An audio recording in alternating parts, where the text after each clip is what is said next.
Have you always felt it? That quiet, persistent sense that you are different.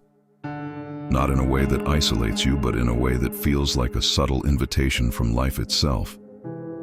A whisper that says, there is more to you, more to this world, more than your eyes can see. If you're here right now, watching this, it's not by accident. That feeling is not your imagination. It's a memory.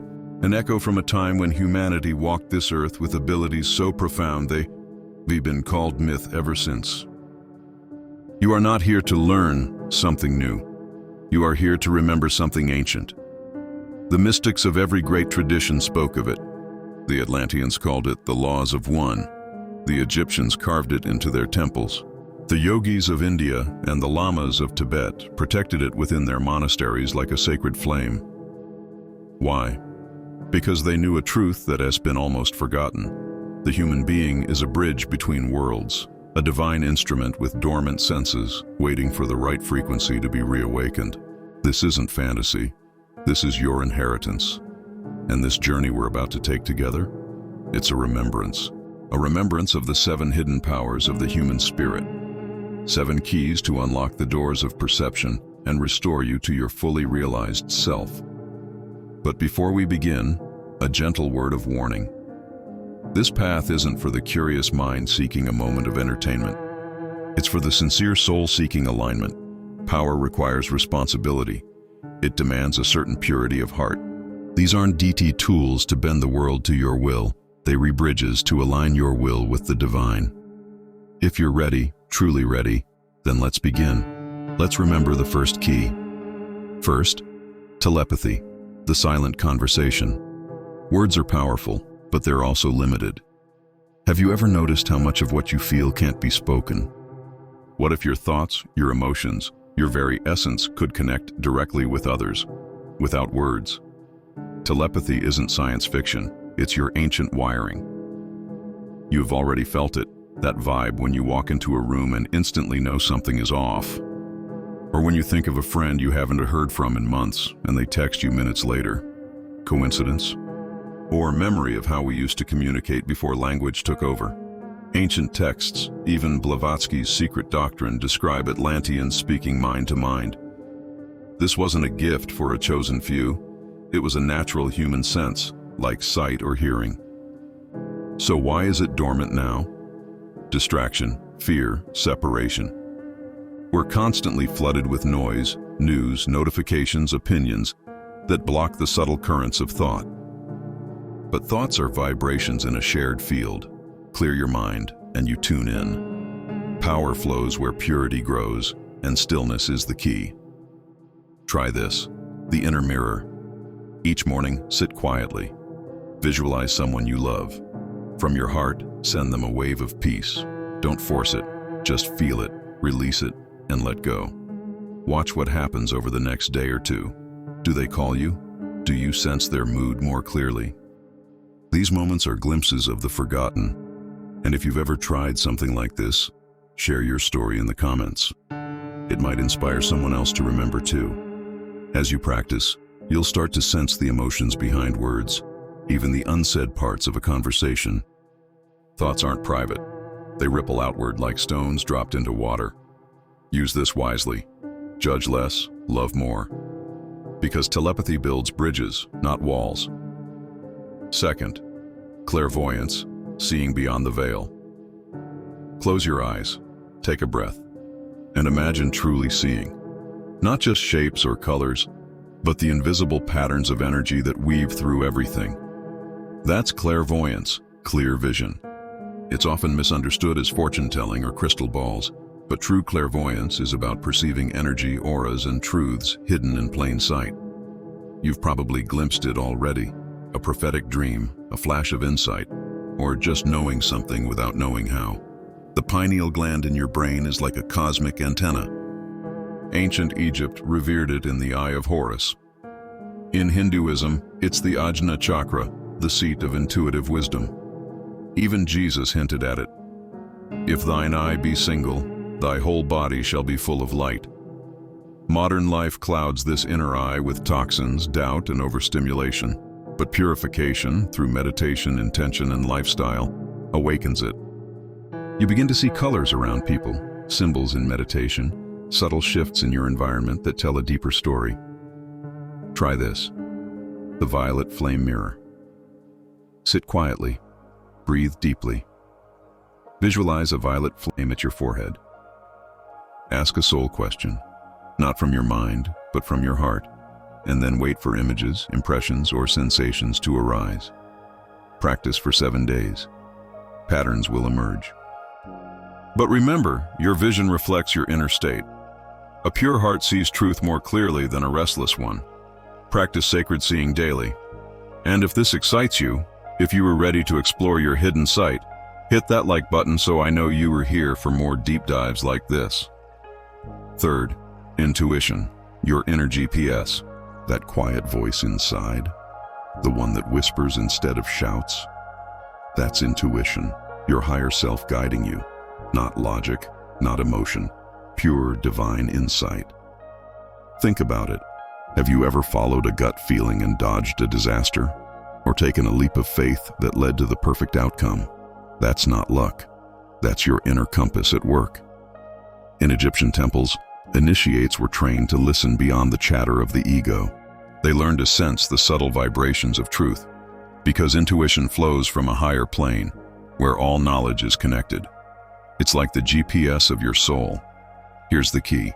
Intuition feels peaceful, even when it warns you. Fear panics. Intuition calms. One is noise, the other is signal.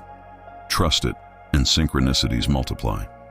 Life starts to feel like a conversation instead of a guessing game. Exercise, the inner compass. When making a decision, focus on your solar plexus. Ask your question. Does your body expand slightly? That's a yes. Does it contract? That's a no. Start small. What to eat, where to go, and build up. The more you listen, the more you co-create your life instead of drifting through it. And if intuition has ever saved you, drop your story in the comments. We love hearing how people navigate their path. Fourth, telekinesis, mind over matter. Everything you see around you, this desk, your phone, even your body, isn't solid. It's vibrating energy. Telekinesis is simply learning to influence that energy through focused will. Hermetic principles have said it for millennia. All is vibration. Even quantum physics now echoes this idea. Consciousness shapes particles. Think of the saints and sages throughout history, levitating, manifesting miracles. Not magic, not tricks. Harmony with deeper laws of reality. Your mind projects, your heart amplifies. You're already doing it, unconsciously. Ever notice how tension creates chaos around you? How your mood shifts a room? That's telekinesis in its most subtle form. Now make it intentional. Exercise, the flame of will. Light a candle, gaze at the flame. Merge your awareness with it. Gently, without force, invite it to flicker. Not as a command, but as a connection. Start small. Shift the energy of a space with your presence. Purify your will for harmony, not control. Align with love and reality follows. Fifth, precognition, glimpsing the future. Time isn't what it seems. It's not a straight line. It's a field of probabilities.